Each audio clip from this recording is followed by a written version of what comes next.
I've just realised I've got some big holes in my collection. Stay tuned to see what they are. Ladies and gentlemen, this is Mando number 5.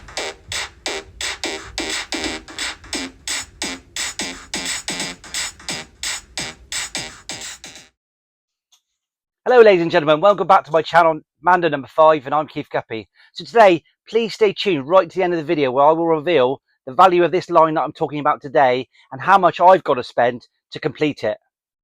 I think you'll be really surprised. Welcome to episode number 1 of my Figure Focus series. So when I was doing these videos, I thought I had most of the figures and most of the lines. And as I've said before, there were nearly 40 different figure lines released since 1995. And that totals about 2,000 figures altogether. So I thought I'd do a bit of a focus on the figures I haven't got, the highest value figures from each line, maybe the top 5, and look at the vehicles as well. And I thought I had most of those, so I was in for a bit of a surprise. Now, I started with quite a difficult line to collect, and one of the lines that's probably holds most of the value, and that was the Clone Wars, what they call the Dark Skies line from 2010-2011. This figure line consists of 65 basic figures and 4 exclusive figures.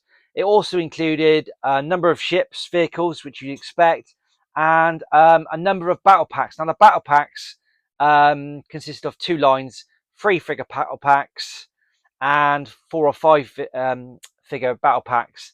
And then, of course, on top of that, they had a number of deluxe vehicles which were launched over 2 ranges, and the boxes of these were slightly different.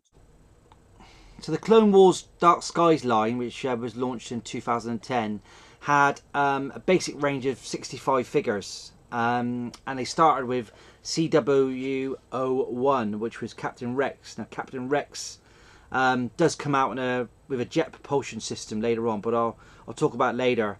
So that was the first figure. Animated figure, obviously, picture of the figure in the background. They all came with this Galactic Battle game, which was launched. I've never played it. It's got some dice inside, but they do an exclusive figure which has got a play mat on it as well, which I'll talk about a bit later as well. On the back, a picture from the animated series of the figure with the gun, and then a few of the other figures in the range. As I said, there were 65 figures, so it started with Captain Rex, and then the last figure which was launched was Jar Jar Binks in his senator outfit, and he was CW65. So there, that was 65 figures. In terms of some of the exclusives they launched, these figures here, there was 4 exclusives. They didn't have the same backdrops. The first one was Stealth Ops Clone Trooper, and he was a Toys R Us exclusive, launched in 2010. And then you had another exclusive, which was the Nikto Guard, again outside the 65 figure range. And then you had an unusual figure, which was Cole Testis. Now he was like a wild card game card inside, and he was a different scale from all the other figures. You can see he was quite a bit bigger than the other figures. So it's quite an odd card. And the last figure, and I'll put up a picture because I haven't got it, was Sergeant Brick, and he had a like a battle mat with him. So I guess you can play the game. So that was the exclusive figures. So at the basic 65 figure line, let's have a quick look at the ones I still need and I haven't got. And as I said, this collection can be very difficult when getting some of the figures because they are quite expensive. So I'm actually missing the Clone Trooper Stealth Ops, which is a slightly different style and it's got more accessories than the special exclusive figure one that was from Toys R Us. I'm also missing CC Tin in his space gear. I'm missing 2 Ahsokas, one with little baby Hut, and I'm missing Rex in his backpack, which is CW62, one of the later figures launched. And he is, as I said, he's slightly different than CW01, the first figure launched, because he's got the propulsion backpack. And then lastly, I'm missing Commander Colt, which is probably one of the most difficult, expensive figures to get. But I'll run down my top 5 expensive figures towards the end of the video. So the line came in 2010 with a range of deluxe vehicles. They came in two different types of packaging, launched in 2010 and 2011. The first range had a sort of angled sides. You could see more of the vehicle, more obviously the vehicle, and then the figure. And this is the Mandalorian speeder bike with Mandalorian Warrior, which is quite rare. And that was the first range, and I think there was 9 of those released back in 2010. And then the following year they launched slightly different packaged deluxe vehicle, and they had one curved side on them rather than two. And this is the Separatist Droid Speeder with Droid. Now out of this line I think there was 11, and I have 7 of these. So I'm typically missing speeder bikes, or the Bark speeders, because they were very rare to get, because they came with very exclusive droids. So I'm missing the Jesse with Bark speeder and the Buzz with Bark speeder in that line at the moment, as well as a few more. And then in the first line I'm missing again the Bark speeder with Jesse, which is very rare, and the armoured scout tank as well, with amongst a couple others. So I think I've got 5 of the 10 of these. So I have got quite a few missing. So they produced 15 in total larger scale vehicles. I've only got 4 of them, so I'm missing 11. But some of them are very unique to the range, including this. This is the AV7 mobile cannon. Really, really nice, unique piece, huge cannon, which is really quite rare actually. Yeah, so that's one of the ones I've got. The other one I've got, which is again just on this line and made an appearance in, I think, the Mandalorian actually, was the droid gunship, Separatist droid gunship. Again, quite a sought after piece, probably 100 quid plus to get one of these on eBay at the moment. And then they produced a range of Jedi starfighters. I've got 2 of them. They also produced a Ahsoka one as well. This is Obi-Wan Kenobi's Red Fighter, the later version with the droid in the middle, which I don't know whether you know, but it breaks apart and looks a little bit like the older version Jedi fighters, but they all do that.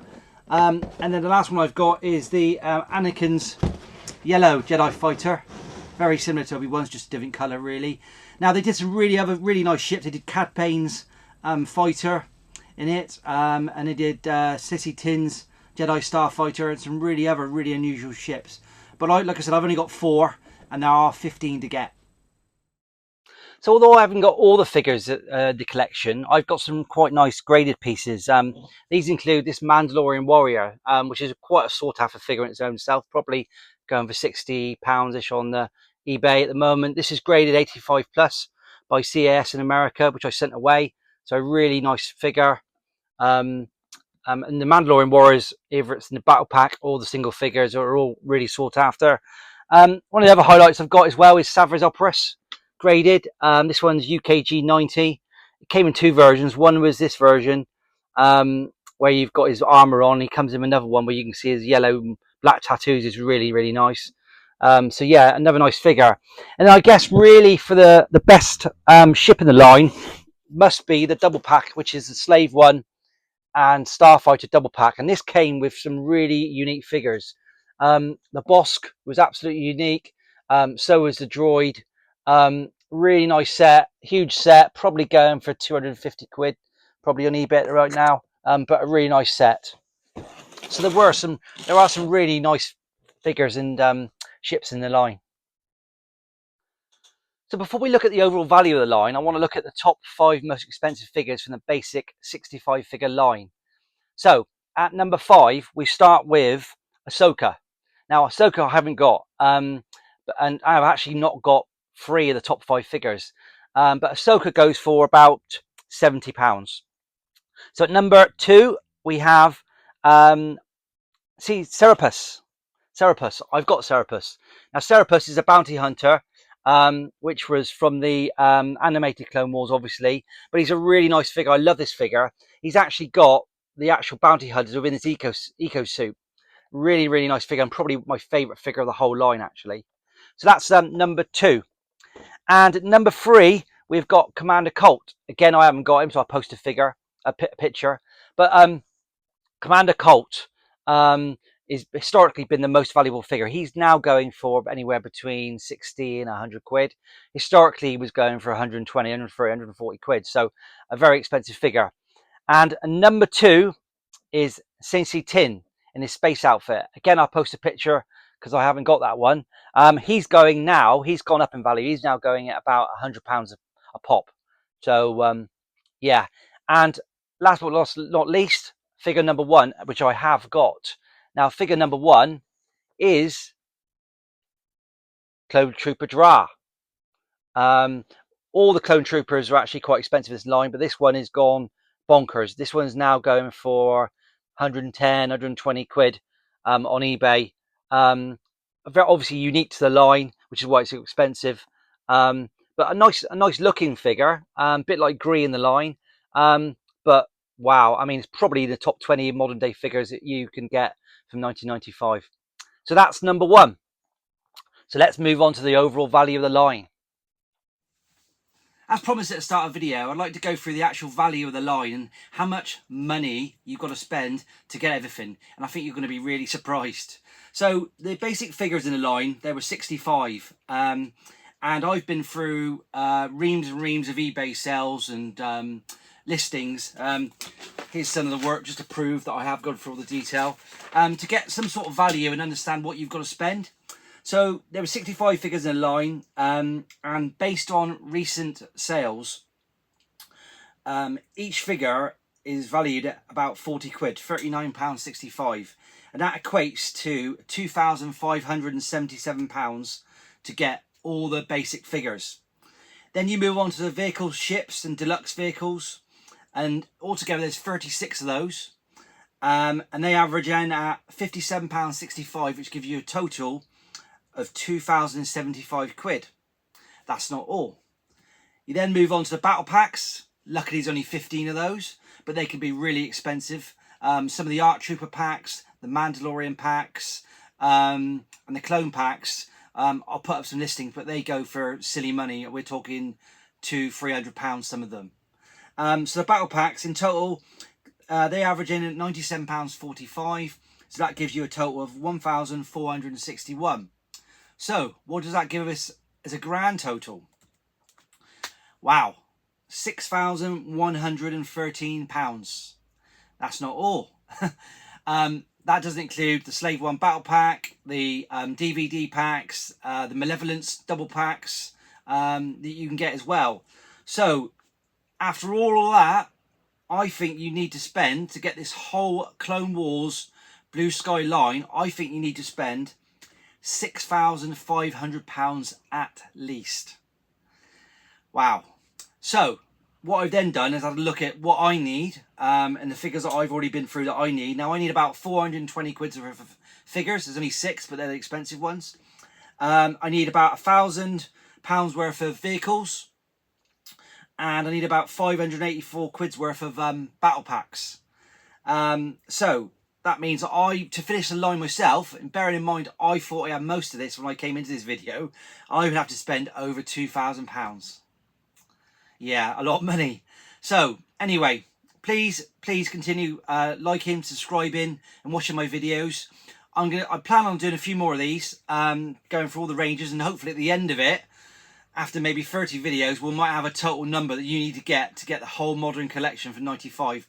But let's see how we do. Let's see what you say in the comments, and we'll go from there. See you soon. Thanks for watching. Bye-bye. Ladies and gentlemen, this is Mando number 5.